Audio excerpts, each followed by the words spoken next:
National Budget Month partners including Ministry of Finance, Planning and Economic Development, Uganda Revenue Authority, Siatini Uganda, in collaboration with Ministry of East African Community Affairs, East African Community Secretariat, among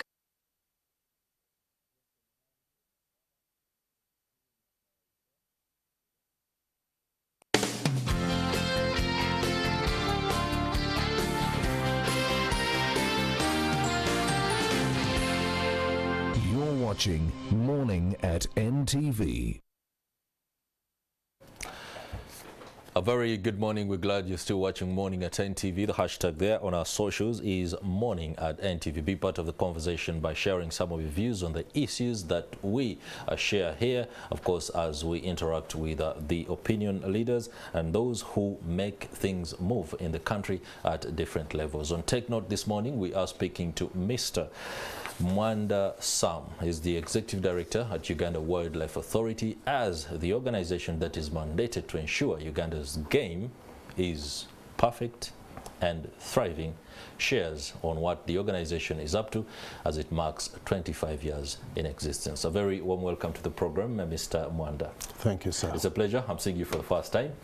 I'm sure we shall be interacting a lot. Thank you. 25 years of Uganda Wildlife Authority. Yes. That is a milestone. Just take us through how the mood is at UWA and what is in store for the celebrations. Thank you, moderator, and thank you for having me. Good morning to you all viewers. This morning, Uganda Wildlife Authority has been in existence for the last 25 years, since August 1996. That's right. It got to this point after the merger of the then Game Department with the Uganda National Parks. We have planned a number of activities to celebrate our 25 years. They should have happened last year, but we were not able to do that because of the COVID lockdown, and so we are celebrating now. Things that we are focusing in on at the moment is that this afternoon at 2 o'clock we'll have a conservation conference that we'll be having at Protea Elgon Terrace. It is only unfortunately for invited guests because we know that the numbers will be many, but we'll have it online and we'll be sharing shortly on all our media channels the links, so that those who want to participate can participate and participate in that discussion. We'll be looking at what are achievements, where have the challenges been, and what do we plan to do in the next 25 years. So that discussion we will hold this afternoon. And then on Thursday morning, we will do a corporate social responsibility activity at Kamocha Market. You know, our offices are in Kamocha, and therefore we want to engage the people around Kamocha, do the cleaning of the market. It's a good idea to relate with the community. Yes, exactly. And so we'll be doing that, and we are inviting again people who can participate to join us. And then we'll finalize with a dinner for invited guests on Friday in the evening at Sheraton. At that place again we'll be going through the achievements, and we'll make some awards for people who have made a contribution to the sustenance of this organization over the last 25 years. Okay, that's very powerful indeed, and it's something we shall be looking forward to on all fronts, including a coverage of the news. But for the Ugandans who won't be able to come to Protea Elgon Terrace or even make it to Sheraton Kampala Hotel for that dinner, let's understand what UWA is, what's its mandate, and how exactly is this kind of work being rolled out across the country. Okay. Uganda Wildlife Authority is the agency of government mandated to manage wildlife in the whole country. We have wildlife that is in specific gazetted protected areas called national parks and wildlife reserves. At the moment we manage 10 national parks and 12 wildlife reserves, but also give support to 5 community wildlife areas where wildlife is and 13 wildlife sanctuaries. So in those gazetted areas, we specifically undertake activities that are intended to protect and conserve this wildlife. But we also have wildlife everywhere in the country. And that also we provide management to. For example, on Lake Victoria, there is wildlife in the lake, the crocodiles and the hippos.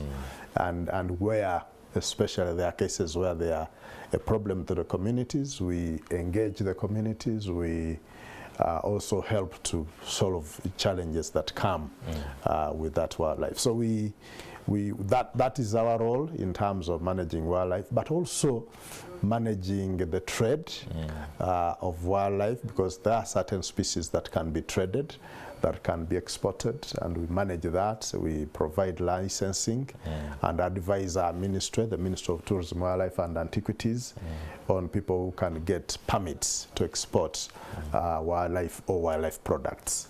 We also are engaged in addressing crime, wildlife crime.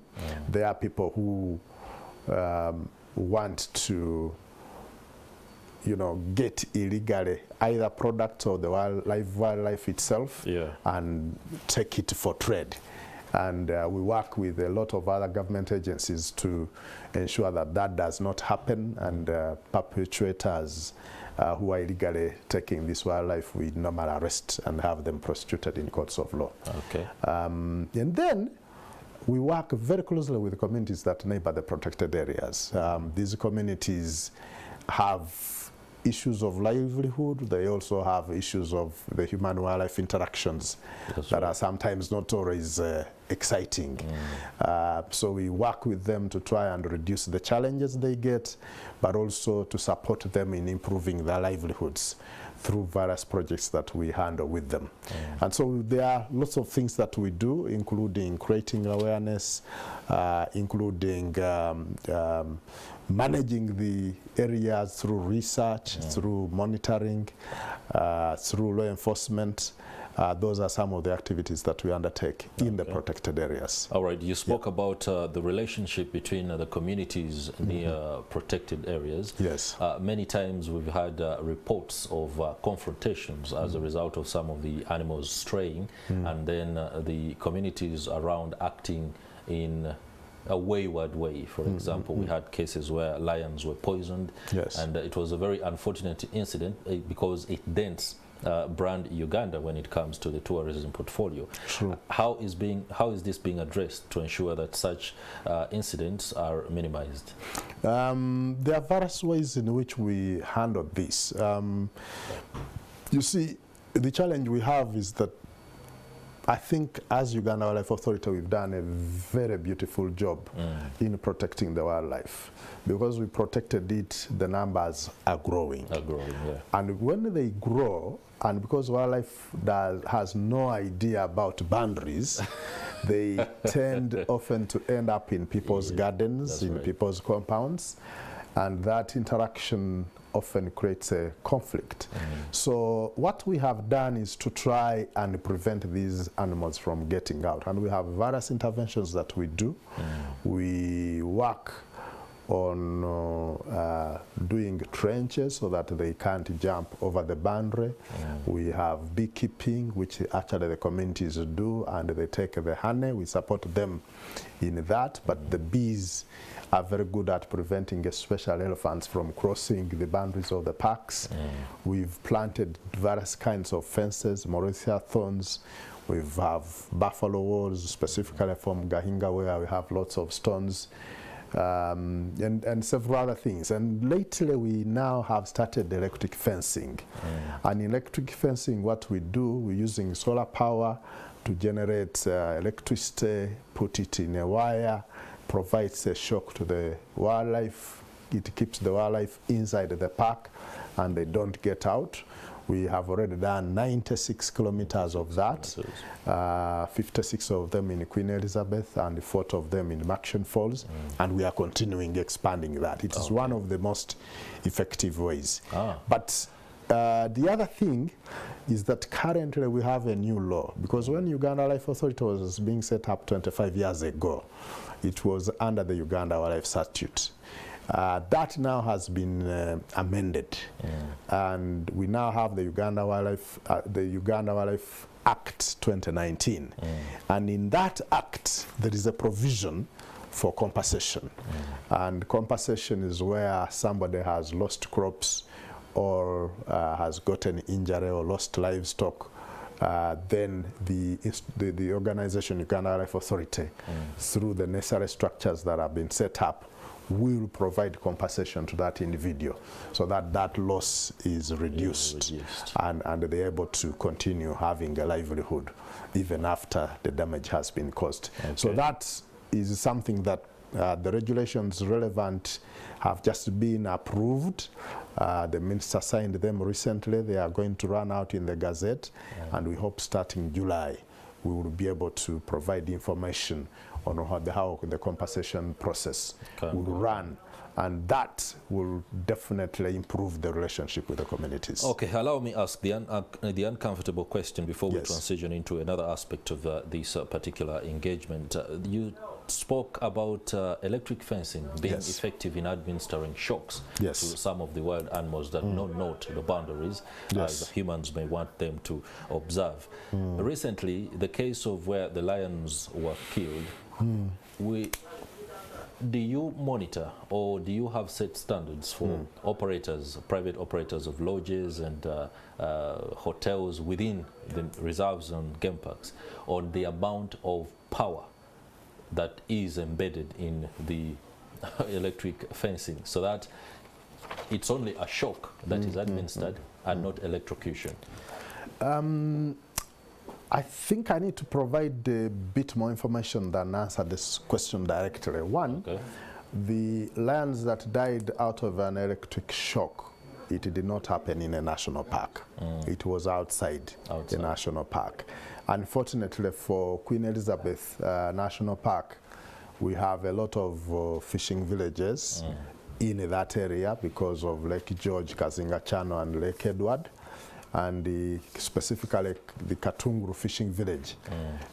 Whereas it is surrounded by the national park, is outside of the national park. So because it's out of the national park, we are unable to directly monitor what happens. For the lodges that we have allowed in the national parks that have agreements and contracts with us, we monitor what they do, and actually, incidentally, none of them has a fence around it. The fence we have constructed as Uganda Wildlife Authority is a fence that only shocks and does not kill, because we regulate how much electricity goes through those wires to ensure that it only provides a shock and does not cause any death or injury to the wildlife. So this specific one, we have done our investigations. The matter is with the police, and we will be going to court soon to charge the owner of that lodge, who we believe did not use the right amount of electricity in that electric fence. That's right. That's a very good move, and of course we shall be waiting for the positive results, not necessarily a sentencing, but to provide a framework that will ensure harmony, and especially in the use of electric fencing by some of these private actors. Now let's speak about money and the revenue collection within the national parks, national reserves, and the tourism agenda. There's a lot of money that's being generated. I don't know the figures. You will have to help us there before we. I could speculate, but please don't speculate. So I'll give you the facts. I shouldn't speculate. This revenue. How is it being used? Communities are concerned that some of the facilities that are rolled out to help them live better and in harmony with this wildlife are not sufficient. And it's some of the reasons they've given that leads to constant conflict. How are we using this money? Thank you. I probably need to go back to 1996 when UWA was being set up. At that time, we collected only 2 billion Uganda shillings. We needed much more money than that to operate. We still... You said 1990? 1996. 1996. We collected Uganda shillings 2 billion. 2 billion. Yes, that has gone on rising over the years at a rate of anywhere between 10 and 30%, okay. Fluctuating every year. And up to 2019, when our revenue hit the 100 billion mark, we actually surpassed 100 billion in 2019. And unfortunately, COVID then plunged us down and we dropped to 23 billion. But we are recovering. We believe that this financial year will probably make 70 billion or thereabout. Okay. So that money is not adequate for all the activities that we are meant to do. It's not. But the beauty is that over the years, we have continued to improve how much we generate out of the tourism activities and other activities that bring in revenue. And if it wasn't for COVID, we would probably be in the range of around 140 billion. But COVID took us back, but we are recovering, and we expect that that will help. Now, the setup of Uganda Wildlife Authority is such that the money we collect we use at source. That is within the law. It doesn't go to the consolidated fund. So we use at source, but that money has to be appropriated by Parliament. That's right. So Parliament actually asks us for our budget and activities for the year. We provide that information, they look at it, and then they make an appropriation.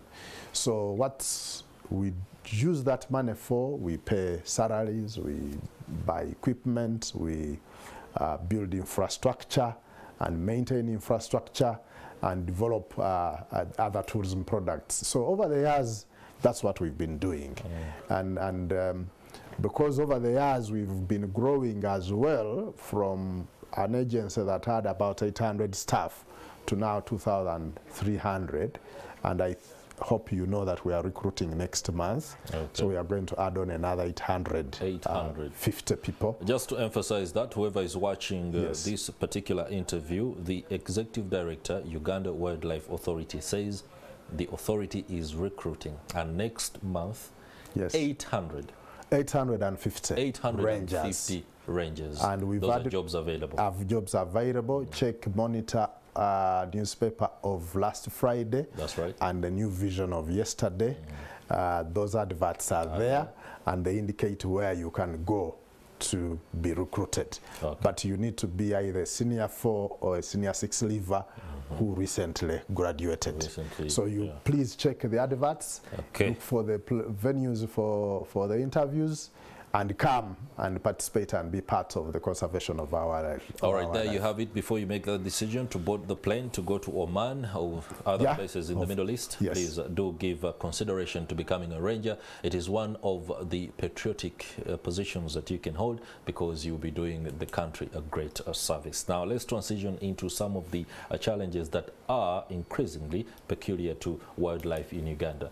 The other day, we were speaking to the Minister of State for Relief, Disaster Preparedness and Refugees ahead of yesterday's World Refugee Day commemorations, and she said that increasingly refugees who are flocking from the Democratic Republic of Congo are finding themselves in conflict with some of these reserves where they are, because Nachivale, for example, sits near a reserve, and then other settlement camps. Has the Line Ministry worked in tandem with all other stakeholders to ensure this particular crisis does not become worse?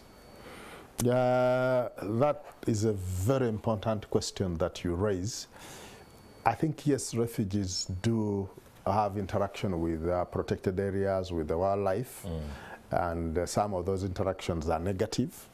But for me, before I even look at that, I would like to look at the communities that are actually neighboring the protected area. We have Ugandans that are, for example, neighboring Kidepo Valley National Park.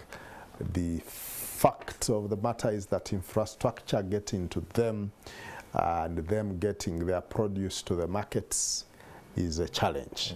Good thing is government has over the years put in resources to improve the infrastructure, the roads. They have improved the social services, schools have been built, medical centers, clinics have been built closer to the people to try and address that. But for us as Uganda Wildlife Authority, what we do is two-pronged. We use the law provides for 20% Very quickly. The law provides 20% of revenue that we collect to go to the communities, and so through revenue sharing we support these communities, and then we create awareness, and then on top of that we also are addressing the human-wildlife interactions, as I mentioned. So when we deal with all those things, and it doesn't only refer to the Ugandans but also the refugees, we are addressing the challenges that are there.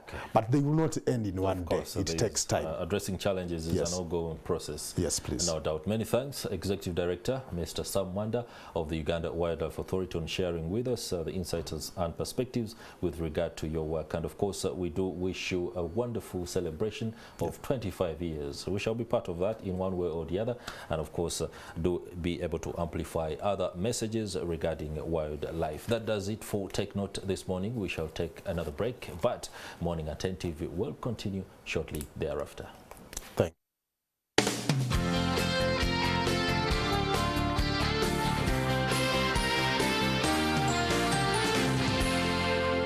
You're watching Morning at NTV.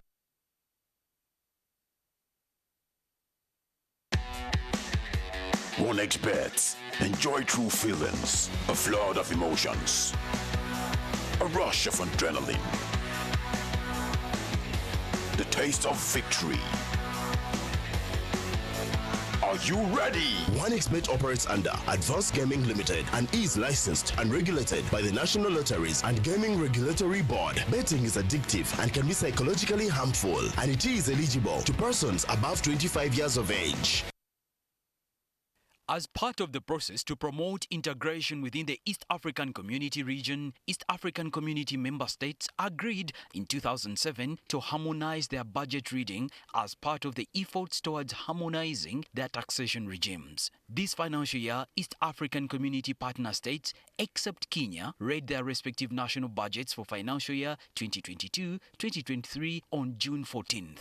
Join us this Tuesday, 21st June 2022, as part of the East African Community Post-Tax and Budget Dialogue for financial year 2022-2023 panel of experts from across the East African region representing government MDS, private sector, civil society, East African Community Secretariat, and international research organizations share perspectives on the various tax measures for Uganda and the East African community in general, non-tariff barriers that impede trade across the region, and loopholes that facilitate tax avoidance and evasion, and their implications on the East African Community regional integration process. Under the theme, Accelerating Economic Recovery and Enhancing Productive Sectors for Improved Livelihood in the East African Region, Defining Joint Strategies for a Faster Recovery. The keynote address will be delivered by Right Honorable Dr. Ali Twala Rebecca Kadaga, First Deputy Prime Minister and Minister for East African Community Affairs in the Uganda government.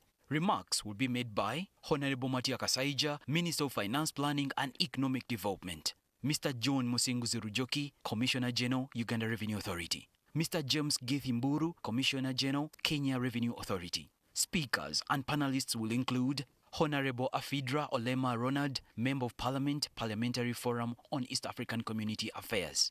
Mr. Moses Kagwa, Director, Economic Affairs at the Ministry of Finance, Planning and Economic Development.